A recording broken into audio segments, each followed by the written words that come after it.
हरि ओम श्री गणेशाय नमः। बोल श्री कृष्ण भगवान की जय। बोल श्री सुखदेव जी भगवान की जय। ओम नमो भगवते वासुदेवाय। ओम नमो भगवते वासुदेवाय। ओम नमो भगवते वासुदेवाय। श्रीमद् भागवत महापुराण 7वां स्कंद, तीसरा और चौथा अध्याय।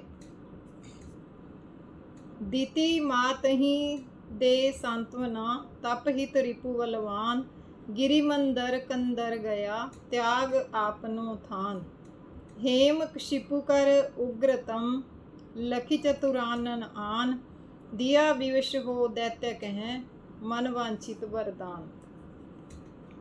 हिरण्यकशिपु अपनी माता आदि को समझा बुझा कर भगवान विष्णु से अपने भाई का बदला लेने की इच्छा से तप करने के लिए मंदराचल नामक पर्वत पर चला गया। वहां पर एक पांव के अंगूठे पर खड़ा होकर महाकठोर तप करने लगा। उसने इतना घोर तप किया कि उसे शरीर का कुछ भी अनुसंधान ना रहा और चारों ओर उसका शरीर दीमक मिट्टी से ढक गया। दीमक चींटी सब शरीर को खा गईं, केवल एक हड्डियों का पिंजर रह गया। उसके तप करते करते नेत्रों से धुआं निकलने लगा।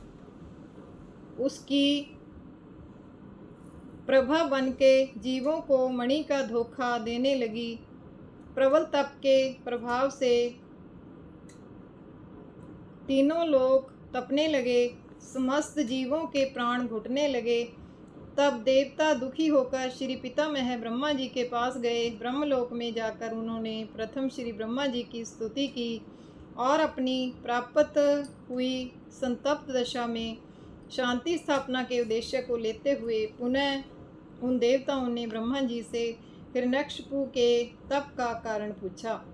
देवता बोले, हे ब्रह्मन, हिरण्यकशिपु तो बड़ा दुष्ट एवं पापात्मा है। उसने पहले साधु ब्राह्मणों को अत्यंत सताया था, जिसके कारण सभी हरि भक्त इधर उधर छिप गए थे।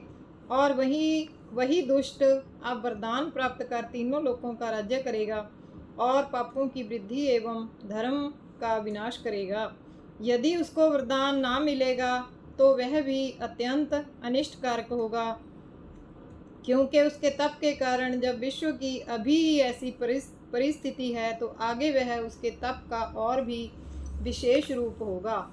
जीवों के प्राण तो अभी से घुट रहे हैं, अतः हे दीनबंधो, आप उसका शीघ्र ही कोई उपाय कीजिए जिससे विश्व का कल्याण हो और विश्व में शांति की स्थापना हो। हे राजन, तब ब्रह्मा जी ने देवताओं से कहा, हे देवताओं, आप धैर्य धारण करो, सब परमात्मा अच्छा ही करेंगे। मैं अभी उस हिरण्यकशिपु के पास जाता हूँ और उसे वरदान देकर तप करने से रोकता हूँ।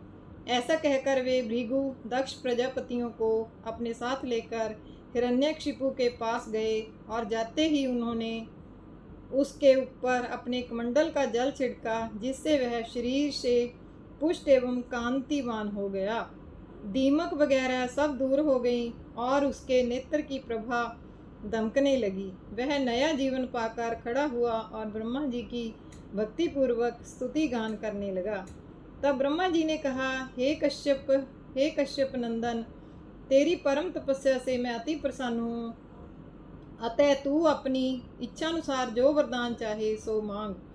तब हिरण्यकशिपु बोला, हे प्रभु, मेरी याचना है कि आपके द्वारा रचे गए किसी भी प्राणी से मेरी मृत्यु ना हो। ना मुझे मनुष्य ही मार सके और ना पशु ही। ना दिन में मरूं और ना रात में, ना धरती पर मरूं और ना आकाश में, ना बाहर मरूं ना भीतर ही, और ना किसी शस्त्र से मरूं, शस्त्र से मारा जाऊं। समस्त देवता मुझे ही माने। इतना सुनकर ब्रह्मा जी ने कहा, अच्छा, ऐसा ही होगा। तब ब्रह्मा जी वरदान देकर वहीं अंतर्धान हो गए। बोल श्री कृष्ण भगवान की जय। चौथा अध्याय। कश्यप नंदन ने किया दारुण अत्याचार, ताके सुत प्रहलाद को कहो गुणन विस्तार। नारद जी बोले, हे युधिष्ठिर, यद्यपि ब्रह्मा जी उस अधम हिरण्यकशिपु दैत्य को ऐसा वरदान नहीं देना चाहते थे, किंतु उसको तप करने से रोकने के लिए ही उन्होंने सकुचाते हुए वरदान दे दिया। वे जानते ही थे कि भगवान सदैव ही हमारे रक्षक हैं। वे सब प्रकार से वरदान लिए हुए को भी मार सकते हैं। उन्हें इस बात का पूर्ण विश्वास था। राजन, हिरण्यकशिपु ब्रह्मा जी से वरदान पाकर शीघ्र ही पहले अपनी माता दिति के पास गया और वहां आते ही उसने ब्रह्मवर का सभी समाचार सुना दिया और बोला, हे माता, अब मैं देवताओं को जीतकर समस्त लोकों का अविचल राज्य करूंगा। यह सुनकर दिति अत्यंत ही प्रसन्न हुई। तदनंतर वह असुर भगवान विष्णु को अपने भाई का हत्यारा जानकर उनसे घोर शत्रुता करने लगा। उसने अपने बाहुबल से तीनों लोकों को जीत लिया और जीत कर एवं सम्राट बनकर एक छत्र राज्य करने लगा। उसके देव, धनुज, राजा, गंधर्व, गरुड़, सर्प, यक्ष, राक्षस, पिशाच आदि सभी स्वाधीन हो गए। उसने इंद्रासन भी स्वाधीन कर लिया और विश्वकर्मा के बनाए हुए महलों में परिवार सहित रहने लगा। ब्रह्मा, विष्णु और महेश को छोड़कर सभी लोकपाल, दिक्पाल, देवता, गंधर्व, अप्सरा, मुनि आदि उसके गुणगान करने लगे। वह मनमाना आनंद भोगने लगा। वह बड़ी कठोर दुर्गंध वाली शराब मदिरा पीकर सदैव मतवाला बना रहता था। उसका शासन बड़ा कठोर था। उसके द्वारा सब देवता, गौ, ब्राह्मण एवं यज्ञकर्ता सताए जाते थे। हे राजन, इस प्रकार इस अधम हिरण्यकशिपु के अत्याचारों से दुखी होकर ऋषि मुनि तथा देवताओं ने अपना भोजन आदि त्याग दिया। कठिन निराहार व्रत धारण कर वे निरंतर श्री हरि भगवान की प्रार्थना करने लगे। तब भगवान ने आकाशवाणी द्वारा उन सबों को सांत्वना दी कि हे देवगणों, आप लोग किसी प्रकार का भी भय मत करो और निश्चिंत होकर मेरा भजन करो, तुम्हारा कल्याण होगा। मैं उस पापी के समस्त पापों को भली प्रकार से जान रहा हूँ। सुनिए, जो गौ, ब्राह्मण, साधु एवं देवताओं से तथा मुझसे बैर करता है, वह मेरे द्वारा शीघ्र ही नष्ट हो जाता है। धर्म मर्यादा कदापि नष्ट नहीं हो सकती। मैं सनातन धर्म की युग युग से रक्षा एवं स्थापना किया करता हूँ। इस दैत्य का एक प्रहलाद नामक पुत्र होगा। दैत्यराज जब उसे सतावेगा तब मैं अवतार धारण कर उसका संहार करूँगा। हे राजन, इस प्रकार व्योमवाणी सुनकर सब देवगण प्रसन्न हुए और वहां से निज निज लोक को निर्भय होकर चले गए। तभी से वे भगवत भजन करते हुए उस समय की प्रतीक्षा करने लगे। भगवान की कृपा से समय प्राप्त होने पर हिरण्यकशिपु ने अपनी कयाधु नामक भार्या से 4 पुत्रों को प्रकट किया। उन चारों में प्रहलाद नामक पुत्र सबसे छोटा था, किंतु वह गुणों में सबों से बढ़ा हुआ था। प्रहलाद बचपन से ही भगवान हरि का परम भक्त था। वह शांत चित्त होकर एकांत में निरंतर भगवान का ध्यान किया करता था।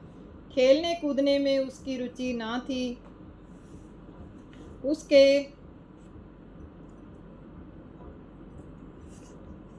उसके अपूर्व गुण प्रशंसनीय थे। केवल उसका जन्म मात्र ही दैत्य वंश राक्षस कुल में हुआ था, परंतु वैसे तो वह परम साधु ही था। यद्यपि देवता वृंद उसके पिता के शत्रु थे, परंतु उसके पुत्र प्रहलाद भक्त के तो वे परम उपासक थे। वे भक्तों में उसको अग्रगण्य कर उसका गुणगान किया करते थे। राजा युधिष्ठिर बोले कि हे नारद, उस पापी पिता हिरण्यकशिपु ने अपने पुत्र से घोर विरोध क्यों किया? पिता अपने पुत्र को ठीक रास्ते पर लाने के लिए उचित दंड देता है, किंतु शत्रुता नहीं करता। अतः कृपा करके आप इस मेरी शंका की निवृत्ति कीजिए। बोल श्री कृष्ण भगवान की जय।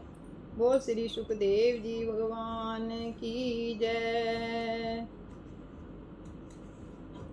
श्री कृष्ण गोविंद हरे मुरारे, हे नाथ नारायण कृष्ण गोविंद हरे मुरारे, हे नाथ नारायण वासुदेव। श्री कृष्ण गोविंद हरे मुरारे, हे नाथ नारायण वासुदेव। ओ श्री कृष्ण भगवान की जय। ओम नमो भगवते वासुदेवाय। ओम नमो भगवते वासुदेवाय। ओम नमो भगवते वासुदेवाय।